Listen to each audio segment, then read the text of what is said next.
You'll know when you have a wild woman. She'll practice her craft without boundaries. She is truly autonomous. Her loyalty is only to the family she serves, a midwife who will not allow herself to be held back by a system she didn't create. This podcast is for the birth keepers who want to grow and change. We are open to learning through self-reflection and supportive community. We are creating this space to explore without judgment.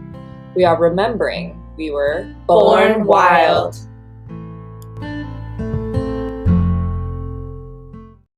Hello, everyone. Welcome back to the Born Wild podcast. We are your hosts, Emma, Sophia, and Leah. And today we have Jen with us. She's a chiropractor in our area. And I will hand it over to you, Jen, to introduce yourself. So I am Dr. Jen Santos. I am a native to Sonoma County, been in practice for 8 years, I think. I graduated from Life West in Hayward and have opened a practice with my husband. And we now have 3 locations in Sonoma and Napa County. We have one in Napa, one in Santa Rosa, and one in Petaluma, with 13 chiropractors who specialize in perinatal and pediatric care. I also teach the obstetrics course, the gynecology class, prenatal and pediatric adjusting and pediatric pathology at the Chiropractic College, which is pretty fun. And then I also teach for the International Chiropractic Pediatric Association. So yeah, that's a little bit about me. So you really don't have much to do these days, right? No, I'm like super bored all the time. Yeah. Well, thank you for fitting time in your busy schedule to chat with us. Absolutely. I still remember when I met you because I was a student, and were you? I'm trying to remember. Were you had just started your practice because you had reached out to us to get to know us so that we could, refer clients to you and vice versa. And yeah, I remember it was so great to go out to dinner with you and Matt. Yeah, I think you were pregnant with Ben at the time. So however long ago, how old is he now? Yeah, he's 6.5. So yeah. Yeah. So cool. So, been a while. Yeah. Well, you are such a blessing to our community, and I really wanted to talk to you about your practice is just so unique in the sense that it's just like community. The whole family gets seen, and it's very baby friendly. And can you just start at like where the beginning is for you? Maybe that's like when you knew that where you wanted to direct your chiropractic care, and that you wanted to be, I mean, you've come to births with me, and, I assume other people's practices, and you helped my son in the hospital when he wouldn't nurse. And, so there's just like, you are in the birth world, and not many chiropractors are. So where did that start for you? So a fun fact that most people don't know about me is I was not in high school excited about the birth process like my friend Sophia.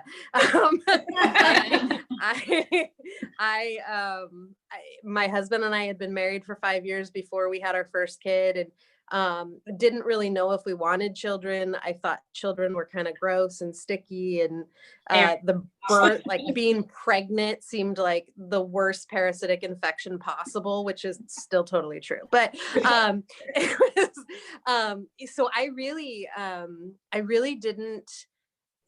It really wasn't my gig at first, and then my husband decided to go to chiropractic college, and I decided to go with him because I had gone to the school, and they had done like the president of the school actually like shared his chiropractic story and why he got into chiropractic. And what it was when he was a little kid, he had a tumor in his eye, and the doctor told him, "You're going to go blind." He told the dad, take him to the Grand Canyon, take him to Niagara Falls, like do what you can, because in a couple years, based on this tumor, he's going to be blind. And so the dad said, you know, that's not good enough to have my child just on this trajectory of going blind. What else can we do? And so he took him to a chiropractor. And at the time, chiropractic was going through a very tumultuous time, as midwives have known. It was illegal at the time, not because we were doing anything bad, but because the tendency is to try to squash things that help and work in a natural realm. I mean, you guys can attest to the history of that.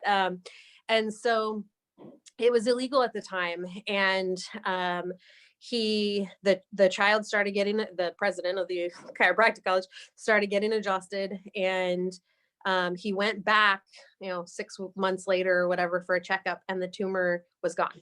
Wow. And so the medical doctor said, what did you do? And he said, well, I took my child to a chiropractor. And he said, the medical doctor looked over and said, I wouldn't take my dog to a chiropractor. And it was, it was the first time that I realized, because my dad is a chiropractor, I'm second generation chiropractor is what they call it. It was the first time that I realized not everybody understood the importance of chiropractic from a neurological level and from like a health standpoint, as opposed to just like fixing back pain.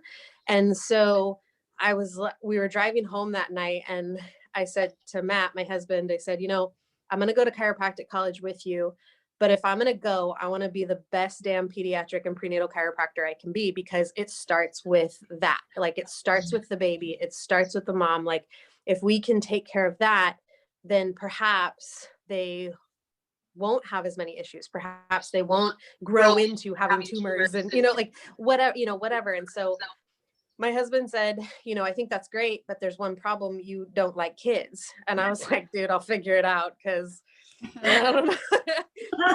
So then I feel like the universe kind of like laughed. I mean, I love the quote, like, if you want to make God laugh, tell him your plans, right? Like, if you want to make the universe laugh, like, just tell it your plans or whatever, because I say that about babies. If you want to make your baby laugh, tell them your plans.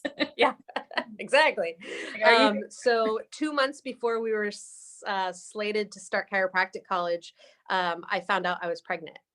And I was like, you have got to be kidding me. Like, this is so weird. And I was really disappointed. I was excited and I was happy. And on the other hand, I was kind of sad, because I really wanted to do what I wanted to do in life, and we weren't expecting it. We were trying not to get pregnant at the time, and surprise. And so it was through then, my son was actually a couple weeks before he was born, we found out he was breech. And I wasn't a chiropractor at the time, but I was seeing a chiropractor my whole pregnancy. I was getting Webster technique done. And when my son was born at home, vaginally breech, and the midwife was awesome, did a great job. And it was really having my own son that I fell in love with the birth process, and having gone through the pregnancy. It was so experiential, and I just knew that's kind of where I wanted to go. I love the physiology of pregnancy and birth, and I love also like looking at all of the pathology of what can go wrong, and things that we don't necessarily even understand yet. I'm like, that is so cool. Like how, so just looking at that, I really kind of dove in and studied that. And so throughout chiropractic college, it was kind of always the joke of like, we would be in like, I don't know, cardiology class, and we'd be going over, different stuff. And I'd be like, okay, but how does that affect a woman that's pregnant? How does that affect a baby? How does that, and those were always my questions.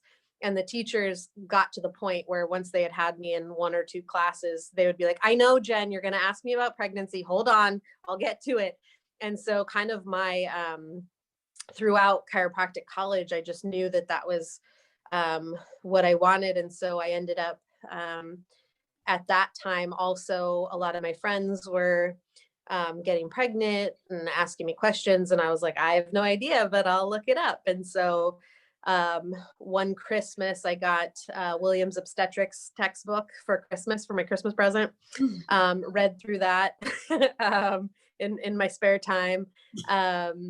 And then, yeah, I mean, just from then on, it was sort of when I came home and started, we transferred back to Life West. And when I started here, I got to attend several births of my friends, and seeing that the transformation of like going from womanhood to motherhood, and you know, it's just so beautiful. And still a parasitic infection, and kids are still disgusting and sticky and all of that. I 100%. But now I love working with children, and I say like I'm awkwardly adorable, and kids like kind of are more forgiving with that. So with adults, I'm always like, hi.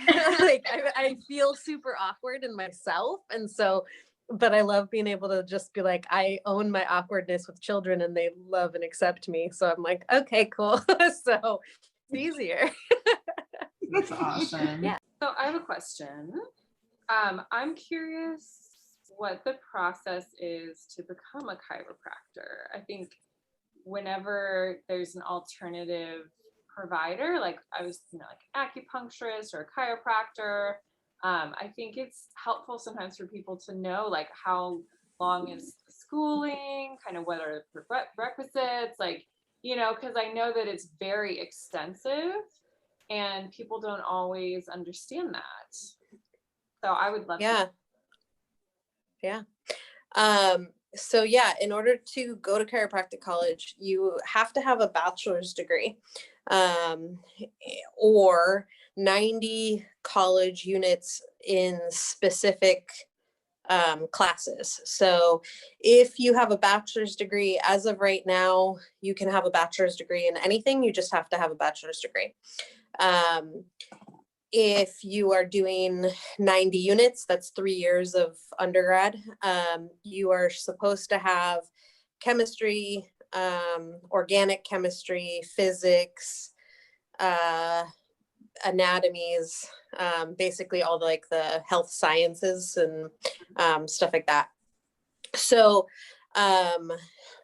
then when you go to chiropractic college, it's a 4-year program after your bachelor's degree. So in total, it's an 8-year program. In chiropractic college, the first year and a half is really, again, what they call the basic sciences. It's organic chemistry, or not organic chemistry, but biochemistry. We had 3/4 of biochemistry. We have anatomy classes. So we had 4/4 of anatomy classes, cadaver labs, histology classes, cardiology classes, neuroanatomy classes, all of that kind of stuff. And then you take your part 1 boards, and it's a review of everything you've been doing for the last year and a half. And then once you're done, the next section of the program is all your clinical sciences. So that's going to be obstetrics, gynecology, pediatric pathology. That's going to be more into cardiology. We have a renal pulmonary physiology class, a neurophysiology class, spinal disorders, neuromuscular skeletal disorders. We have proctology class, so we have to do prostate exams. We have to do pap smears, breast exams, and then and then you take your part 2s and your part 3s, and that is sort of all things pediatric, or not pediatric. See, my mind just goes there. It's all things pathology and diagnosis. And so, and then in your last year of school, it's kind of summarizing everything and kind of, you're also doing your last year of school, you're in a clinic setting. So you're doing your clinicals.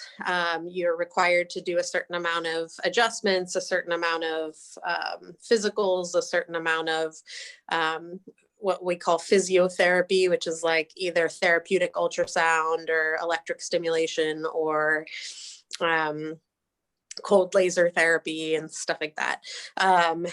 And so you have to do a certain amount of like each thing in order to meet requirements.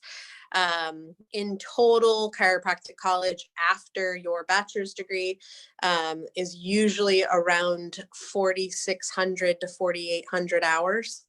Mm-hmm. So it's pretty much a full-time job when you're in it. Monday through Friday, you're at school. When I was at school, it was Monday through Friday, 7:30 a.m. to 5 p.m. Mm-hmm. And that's what it was. Yeah. So But medical school. basically, there are differences. We do a lot of adjusting classes. So we spend a lot of the time learning how to do chiropractic adjustments. Whereas a lot of times with medical school, they learn like pharmacology more than we do. We do have kind of they call it a toxicology class, but it's basically pharmacology. But because you view them as toxins. Yeah. Basically. Little different But classes, but just as far as the amount of time, and it sounds like the in-depth study of the human body and all of that is no joke. Yeah. So it's a lot, and it's a lot of work. I know when my son was born, we started chiropractic college when he was 2 months old, and I averaged it out. And the first year of his life, I got about 2 to 3 hours of sleep that first year. And it was basically like I would be up all night studying, reading, studying, nursing him, putting him to bed, nursing him, putting him to bed, reading. So his bedtime stories really were like physiology textbooks and neuroanatomy textbooks. And it was funny because I started, once you don't sleep, and, moms are kind of, we operate on a higher, like a different frequency for sure. But so I would be in like taking exams, and I'd be like, different, like I would come up with different songs for like row, row, row your boat for like neuroanatomy. And I'd be like, the nerve goes, da, da, da, da, da, like, so it was, so it was fun. Well, I think there's even studies that people learn better through song anyways. So exactly. That's so great. Yeah. So paint a picture what your practice has looked like in Sonoma County and how it got started and unfolded and grew. Obviously, you have a lot of people working with you and a lot of different locations. Yeah. So one thing that we were really clear on going through chiropractic college is that we wanted to be really good chiropractors. We wanted to have really good quality, and we also wanted chiropractic to be affordable for people. So we worked really hard on learning what we could and creating a quality of chiropractic that is, in my opinion, really good. And then also, then we needed to work on the affordability aspect of it, because chiropractic is amazing. But typically the number one reason people don't go is, one, they're scared because they don't know what it is, or they can't afford it because there is a high barrier to entry. And so we wanted chiropractic to really be affordable for people, and for it to be affordable for the whole family. So one of our mentors would always say, like, there are 2 reasons why parents don't take their kids to the chiropractor. 1, they don't understand chiropractic, or 2, they're trying to kill the little bastard. And, and it's like, and that was kind of our driving force was, we we want to help grow healthy children as opposed to fix broken adults. And so, so we needed to come up with a system that worked to allow the entire family to be under chiropractic care for an affordable rate. And so with that, we kind of looked at it in a couple different ways and ultimately settled on a membership practice. So the vast majority of our practice members pay a monthly fee, and they can come in kind of like a gym membership, if you will. Based on the current research, we're of the opinion everybody should get checked regardless of the presence or absence of symptoms about once a week. That helps kind of maintain a proper function system and kind of keep that. And so a lot of times we're not necessarily even seeing people with anything wrong with them, but we're just trying to help their nervous system function the best way possible. That's such a good piece of the puzzle, because a lot of times people think of chiropractic care as, oh, my back hurts, I need to go in and get it fixed, and then I'm done. And Right. I remember when it was explained to me that it has less to do with the bones and more to do with nerves and allowing space Right. for the nerves to function. Can you speak to that? Because I think a lot of people do have this mentality of, my back hurts, I'll go see the chiropractor till it's better. But like, what is it that you're actually doing? Yeah. So basically, the only reason that we work on the back is that's where the central nervous system lives, or a big part of it. And so within you have the brain that sits on top and the spinal cord that runs through the vertebral column. And nature had it pretty well figured out that the skull, for the most part, is kind of like, not really, but it's kind of like a solid encased bone. It's pretty, it's like a helmet kind of in some ways. But then the vertebra in the spine are equally, or not equally, but they're divided into little sections so that you can move and function, right? So sometimes what can happen is there becomes neurological deficiency in some way where a misalignment occurs. I'm of the opinion, based on the current research, that the misalignment really is starting with nervous system dysfunction in the brain. So something's happening in the brain that says, like, I can't control this, or I can't communicate properly.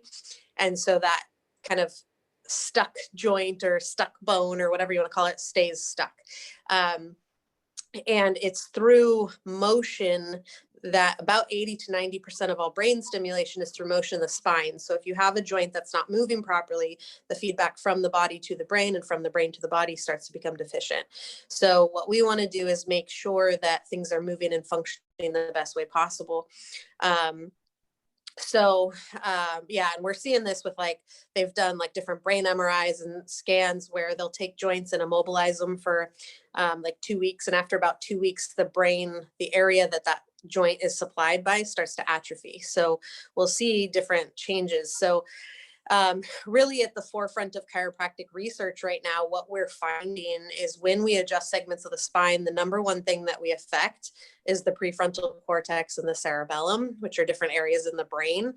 So that really kind of solidifies what we've been saying for 120 something years, is that it's not really about your back. It's really about how well your nervous system is functioning and communicating properly to the rest of your body.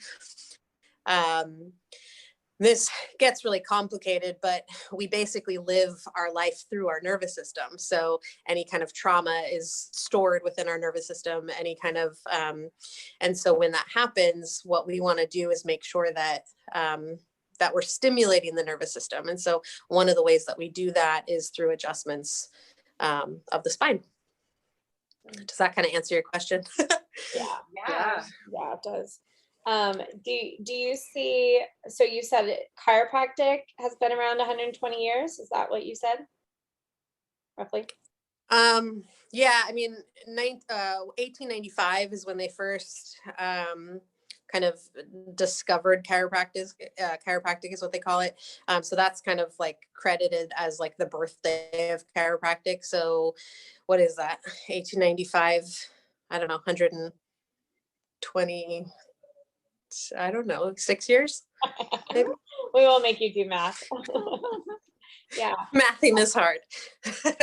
Is there, I know you haven't been doing it for 120 years, but is there a way that like our modern lives, our sedentary lives have been affecting our bodies and potentially changing chiropractic care, or I guess maybe even just making it more necessary?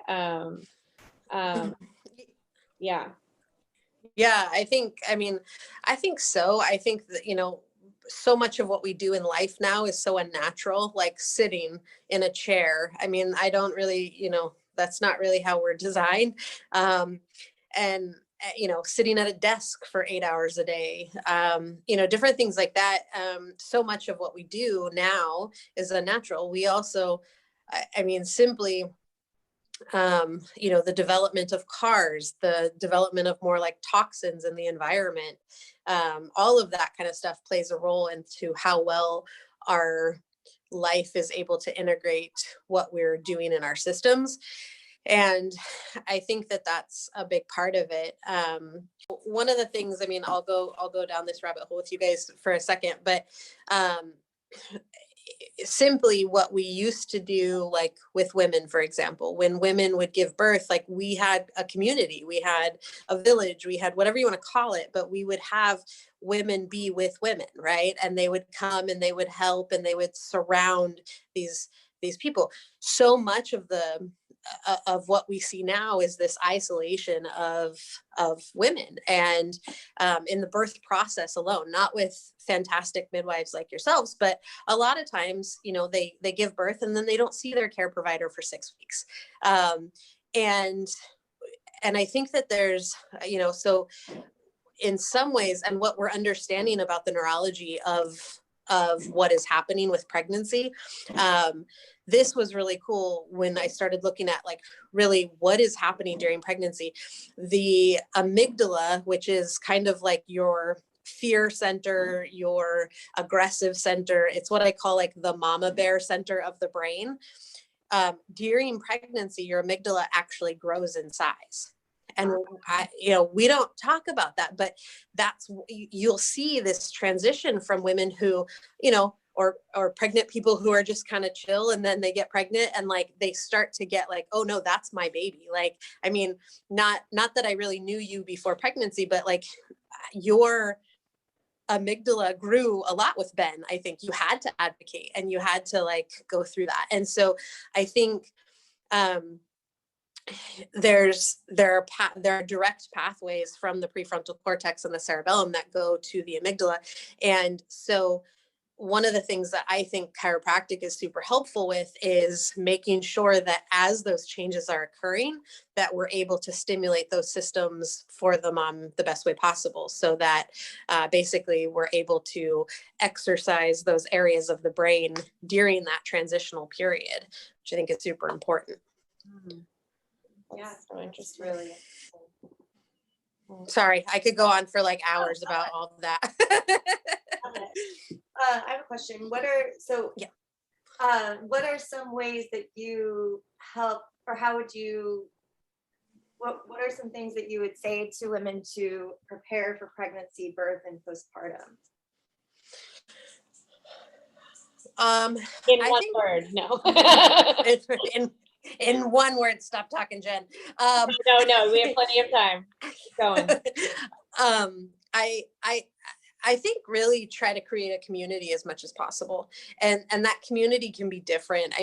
When I started having kids, I didn't really know anybody. When I found out I was pregnant, none of my friends had children, and it was really lonely. And it was really through my midwife at the time, like that I learned, I got to meet other people and I got to kind of create that community. And what I really didn't have any concept of was that I was already building my community that would then help facilitate my practice later on.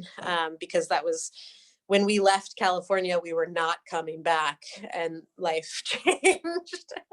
But it, I think the biggest thing is to create the community, and really, I don't like to, what I say, like, I say, like, I don't like to should on women, because I think there's enough of that. People are like, oh, you should do this or you should do that. I don't really like to should on people, but what I like to,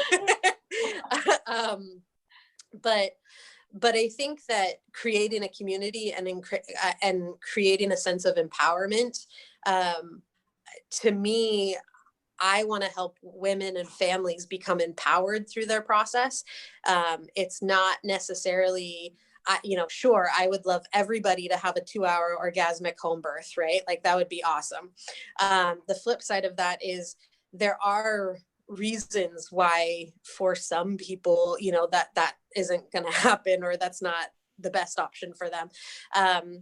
And so I think that you can have a really empowering journey through your pregnancy, regardless of how it is, as long as you're the one feeling empowered by it. And I think that that's really, education is super key. I really like helping, like, educate on the birth process. Yeah, I don't know if that answers. Yeah, I wanted to go back to the membership you were talking about, because I think that's such a unique way to do the financial side of things. And I know it really is helpful, because the price of chiropractic a lot of times makes it so you only go in when you have issues, and you just get it done and then you're good to go. But to be able to be seen on a regular basis, or to feel like if your chiropractor is checking you out and says, you got to come in like 3 days a week, they're not calculating, oh my gosh, that's going to cost way too much, I can't do that, that's just part of it, so that you saying you need to come in more often is not about getting more money, like that piece is taken out of it. It's just that is actually what you need. Yeah. And that it's feasible for you and your whole family. Yeah. Right. Yeah. And that's what's really, I love that about our practice, because exactly what you're saying is sometimes people are coming in. I just published in January, I got a case study published on a baby that had failure to thrive. And we started working on this baby, and they were getting to the point where they wanted to do like a feeding tube, or like a G tube. And we started working on the baby, but I was seeing the baby every day. And I don't toot my own horn often, but what a blessing for the family that we were here to be able to provide that, because it wouldn't have been feasible if it was $45, $75, whatever the price is per visit, to see that. I mean, and that really is how many kids are not getting the care that they need because the families truly can't afford it. And that isn't, in chiropractic, there's this whole like, well, if people value it, they'll do it. No, I'm a chiropractor and I understand the value of chiropractic, but if I have to pick between feeding my child and getting chiropractic, like, I'm going to feed my kid every time first. And I'm going to get angry emails from other chiropractors for this podcast. I know. No, I'm just kidding. But they're like, I wouldn't choose food. All you need is adjustments. But I mean, that's really the thing. And like, I've been there, like my son he was born breech, and he needed a lot of chiropractic care. And at the time I was paying for chiropractic. While we were going through chiropractic school, we were finding pediatric chiropractors that would see my son, but we were paying for it. And it was on student loans. And it was hard, because it was like, okay, we're poor. We're completely living off of the student loans that we're going to have to pay back, and then some. And so it was really hard to make the decision. Okay. And exactly what you said is, somebody would say, well, they need, Noah, my son, needs to come in 3 times a week. And I'd be like, okay, but what if we did twice a week? Because I can afford twice a week, but it's really hard to do 3 times a week. And it's like, what a terrible way to do that, because obviously, like, I wanted the best for my kid, and I did know that getting him seen regularly was going to be really helpful. The other side to that is there is financial restrictions. And so exactly what you said is that it takes that freedom away. and people aren't trying to see what kind of fancy car I'm driving based on them coming in 3 times a week. It's very straightforward. The other thing that I love, that all of our pricing is on our website, so you know what the price is before you come in, which I think that transparency is also really, really helpful. And that they're not choosing which of their family members is in the worst shape, that they're not having to pick and choose, like, oh, so-and-so needs to come twice a week, so only they're going, that Right. everyone can receive care. Yeah. Right. Yeah. Yeah. I wanted to dip into cranial sacral, just because I know that is a service you provide. Is that part of chiropractic care? Is that on top of it? Do all chiropractors, are they all trained in that, or what? No. So cranial sacral, we do a variant of cranial sacral called dynamic body balancing, is our primary form. No, chiropractors are not taught to do cranial sacral therapy in chiropractic college. That is not what we are taught to do. There are different avenues, and clearly it kind of feeds into, there's a lot of overlap between the two. But I have done, well, you're familiar with Spinning Babies, the website, obviously. What's that? So let me explain.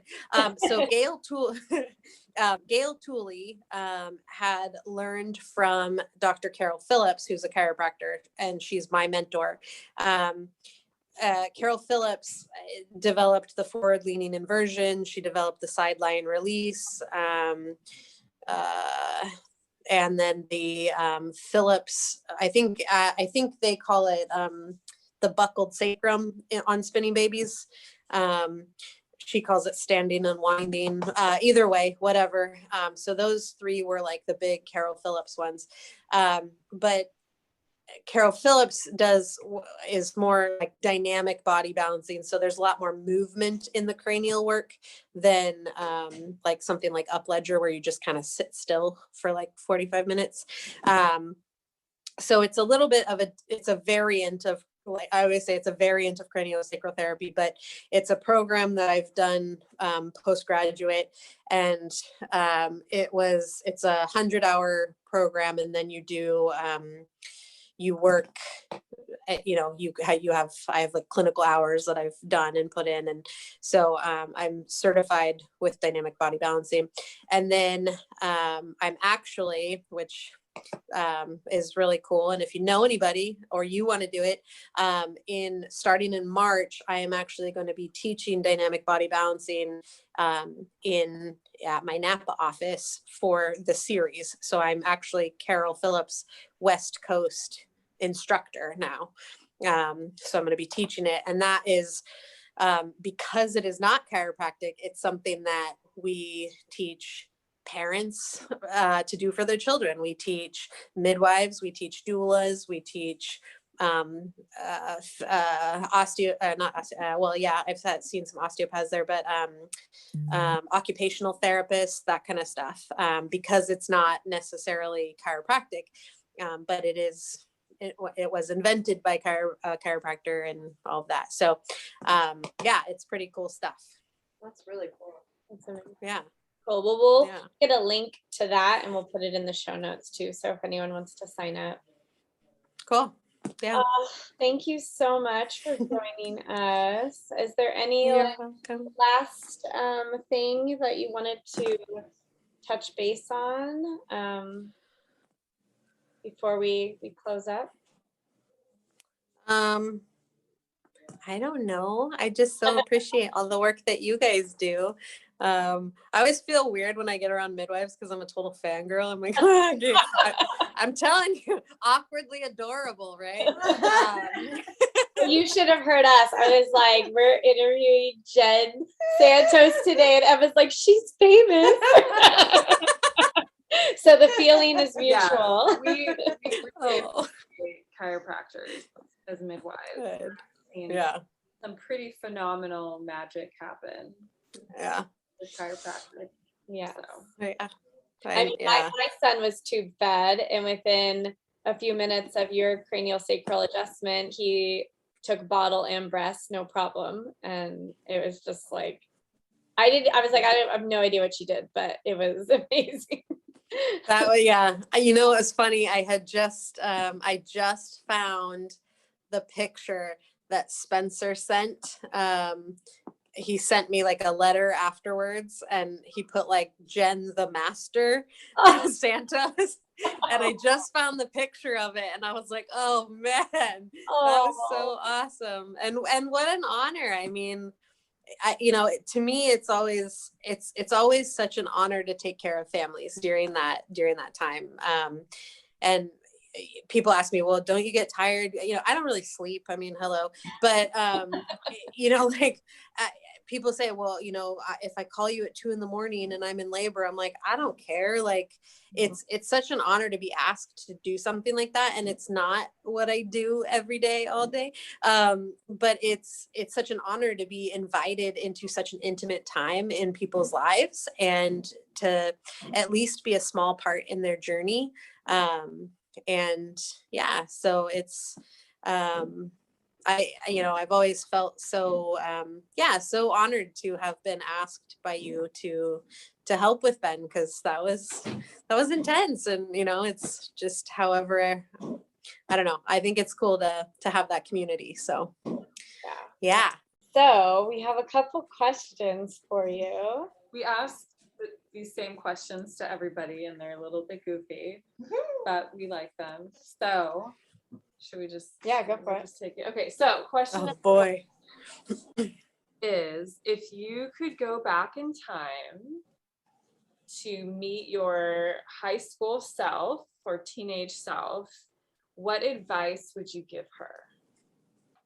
Oh, that's so hard. You'd whisper, "You want babies?" You'd be like, "What?" Hell no. I think if anything, like, honestly, I think to trust the process. I think that's I really wouldn't change anything. I really wouldn't change anything that I've done. As far as I went to school for criminal justice. I have my bachelor's degree in criminal justice, which is always kind of funny. Fun fact. But yeah. But it really, I think going through all of those experiences and learning and meeting the different people that I've been able to meet throughout life have been really beneficial for all aspects. So I think it's really just trust the process. Great advice. That's awesome. Okay, so my question is super goofy. So if your belly button could provide any superpower by just touching it, what would it be? Ooh. Hard-hitting question. Hard-hitting questions. My belly button. My belly button. Man, I'm gonna text you tonight at like 2 a.m. I figured out my belly button power. We will list it in the show notes. No. I think what it would be is to rid people of perinatal mood and anxiety disorders. Okay. That's new. You're covered. Yeah. Yeah. Yeah. It's I'd do that and help all the mamas. I mean, sounds very easy. Yeah. But So my question is, would you touch your belly button or theirs to make it happen?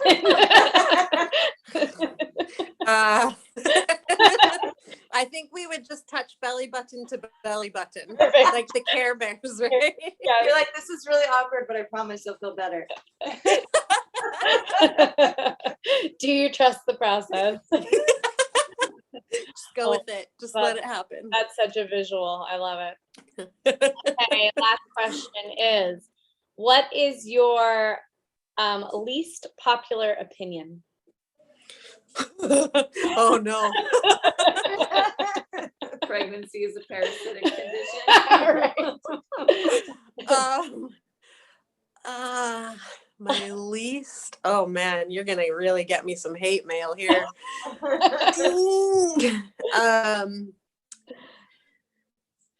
That I how would I say this? I think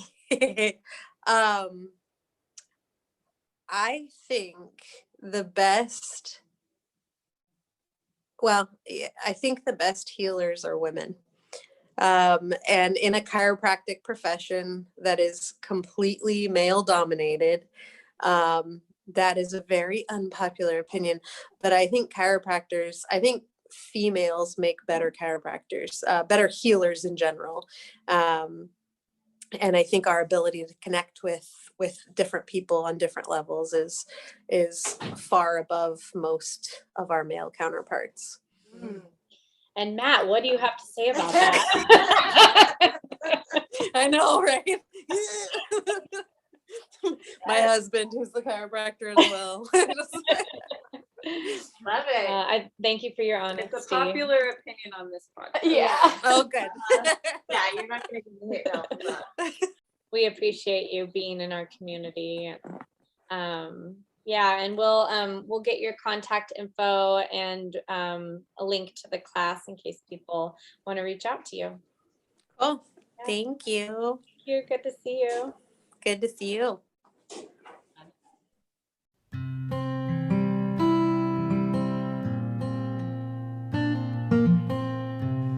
Thanks everybody for listening. You can find us at Born Wild Podcast on Instagram. For inquiries or feedback, you can email us at bornwildpodcast@gmail.com. You can find me, Emma Ray, on Instagram at Emma Ray, REA. Sophia at sophiabirth.com. And me, Leah, at Bay Area Home Birth. We would really appreciate it if you would rate and review us on Apple Podcasts. It helps us reach more people. And as always, Stay wild.